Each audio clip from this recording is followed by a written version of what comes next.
amigos? ¿Cómo están? Muy buenos días. Ya estamos listos a través de Nacional y de su programa Magazine ¿Qué hacer en casa? Listos para iniciar este programa del día viernes. Yo soy Michael Reyes y también venimos bien contentos el día de hoy con Sofía Garrido. Sofía, ¿qué tal? ¿Cómo estás? Muy bien, Michael, buenos días a todos nuestros oyentes, a todas las que nos están escuchando en la frecuencia modulada, en nuestra plataforma digital, adaptándonos a los cambios, como ya lo hemos anunciado en los últimos días, con este retorno parcial a las actividades, con las precauciones correspondientes que debemos tener, las medidas de bioseguridad, para obviamente evitar un nuevo confinamiento. Y eso es algo que debemos tener presente durante todo momento.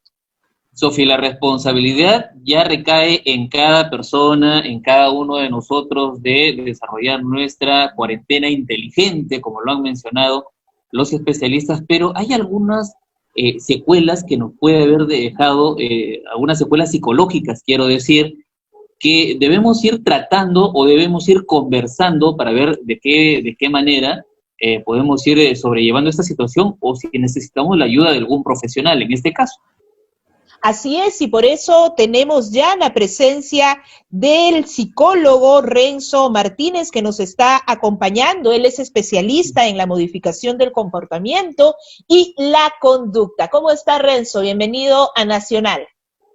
¿Qué tal? ¿Cómo están? Muy buenos días. Les agradezco a los dos por la invitación, tanto a Michael como a Sofía. Para mí es muy importante compartir este espacio con ustedes.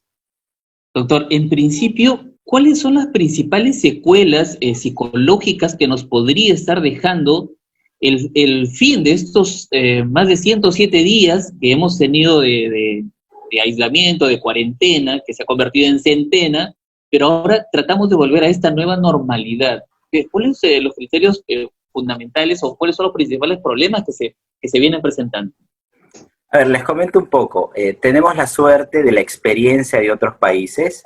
Esto se ha ido estudiando en diferentes momentos, tanto, por ejemplo, en situaciones que se han vivido, por ejemplo, en China, situaciones que se han vivido en otros países, y se sabe que las secuencias psicológicas más frecuentes que se dan tienen que ver con la ansiedad, tienen que ver con depresión, tiene que ver con estrés. Esas son las tres emociones que están frecuentemente dadas después de una cuarentena como la que hemos tenido, ¿no?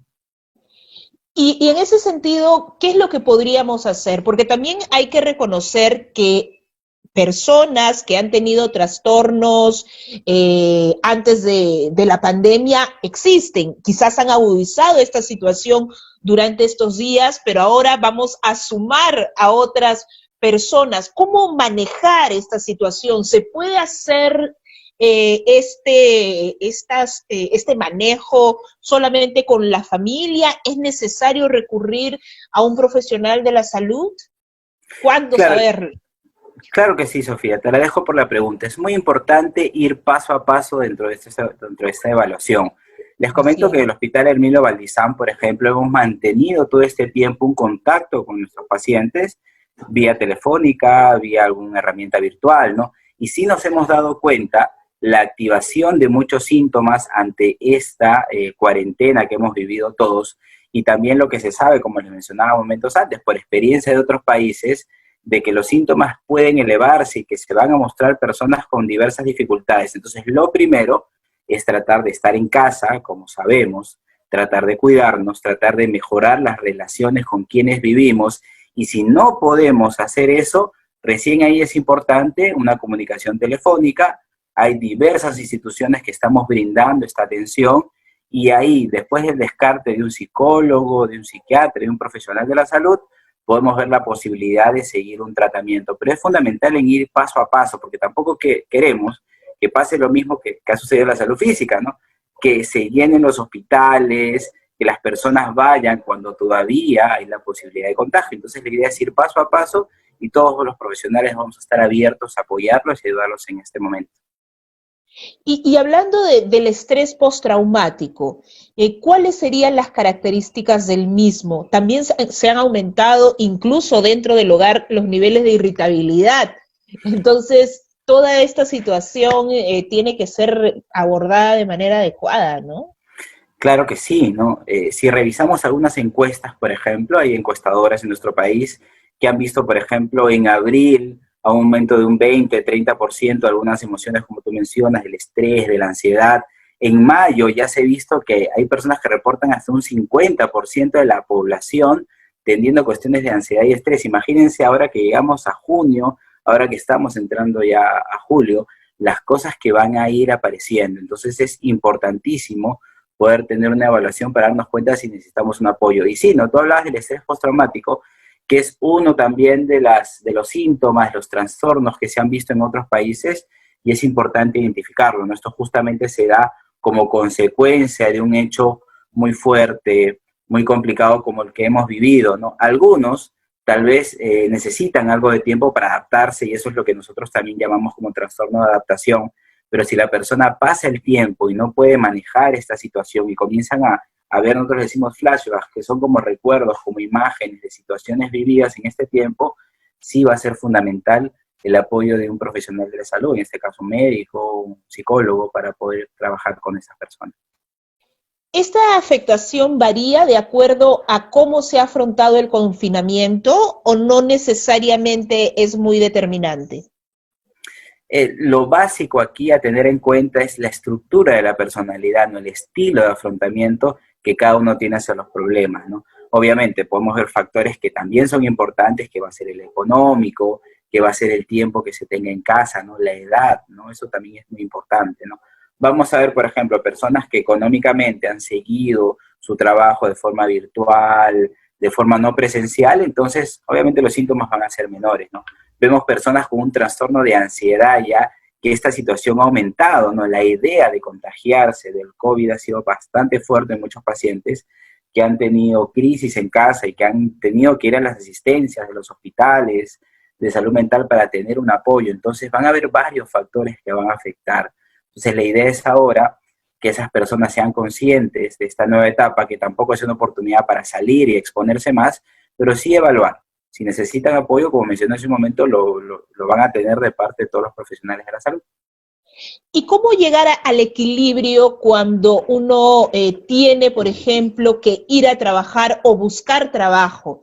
Porque hay imágenes que nos están revelando que mucha gente está abordando el transporte público sin las medidas de seguridad. Pero más allá de juzgar, yo entiendo que nadie quiere conscientemente colocarse en riesgo, ¿no? Entonces, Claro que allí sí. algo no estamos leyendo. ¿Qué es lo que está pasando con estas personas y con estas prácticas que juzgamos quizás en primera instancia? Claro que sí, Sofía. Yo creo que ahí lo que falta de repente de parte de nosotros como profesionales de la salud es ir un poco más a la prevención, ir un poco a lo que es la realidad de esta situación. Hay una posibilidad de contagio, por supuesto, pero si tú cumples con las medidas de seguridad que son las básicas, las que nos pide el gobierno, las que son claras, como por ejemplo la mascarilla, el distanciamiento social, ¿no? El lavado de manos. Por ejemplo, como tú mencionabas, ¿no? Si yo sé que la cantidad de personas se van a aglomerar más en ciertos horarios de transporte público, entonces trato de salir un poco más tarde, trato de salir un poco más temprano, trato de ajustarme en mis tiempos, ¿no? Y sabiendo de que sí hay una posibilidad de contagio, pero si yo me cuido, si yo respeto eso, va a ser un porcentaje tal vez de 1 o 2% la posibilidad de contagio. Entonces hay que tener bastante claro esto para poder movilizarnos. Nadie quiere que el Perú se detenga, nadie quiere que absolutamente nadie salga de casa. Por supuesto que podemos salir todos, pero cumpliendo horarios, cumpliendo las restricciones necesarias, podemos desarrollarnos bastante bien en toda nuestra vida.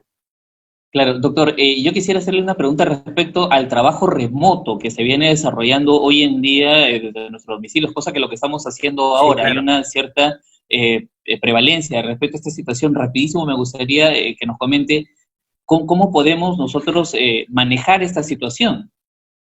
Sí, es algo que creo que muchos estamos compartiendo. Por ejemplo, en mi caso estamos atendiendo vía telefónica, también tengo la suerte de trabajar en una universidad y estamos también brindando unas clases. Entonces, lo primero es organización, son horarios. Yo creo que la mayoría nos están bombardeando de información porque uno tiene, ya que está en casa, la posibilidad de ayudar, de apoyar, de participar con la familia. Aparte de eso está el trabajo y aparte de eso está la información que nos llega, no estamos al tanto de la nueva noticia, de lo que sucede. Entonces, es importantísimo marcar horarios, tanto de labores, tanto en casa y tanto de la cantidad de información que recibimos. Entonces, si yo me ordeno y mi trabajo, por ejemplo, es de 8 a 6, por ahí respondo algún correo, no sé, media hora, una hora más, ese debe ser el tiempo suficiente a estar conectado, ¿no? Darle un tiempo a la familia porque por supuesto que lo necesita, ¿no? Yo me imagino que los Claro. hijos de cada una de estas personas van a estar ahí, ¿no? Diferente, ¿no? Que papá o mamá no estén en casa, que estén en la casa. Entonces los chicos van a estar ahí con esa necesidad de afecto, de cariño, de acercamiento. Entonces tenemos que brindarles tiempo para estas actividades. Muchas gracias, doctor. Tiempo, lamentablemente, es el que ya no tenemos para seguir conversando, pero ha sido muy interesante contar con su participación y obviamente sabemos que el Hospital Herminio Valdizán, donde usted labora, está haciendo un trabajo permanente con respecto a la salud mental de todas y de todos. Muchas gracias. Muchísimas gracias por la invitación. Hasta Muchas pronto. gracias. Renzo Martínez, psicólogo del Hospital Herminio Valdizán, estuvo con nosotros aquí en Nacional. Para más consejos, síguenos en nuestras redes sociales como Hospital Herminio Valdizán.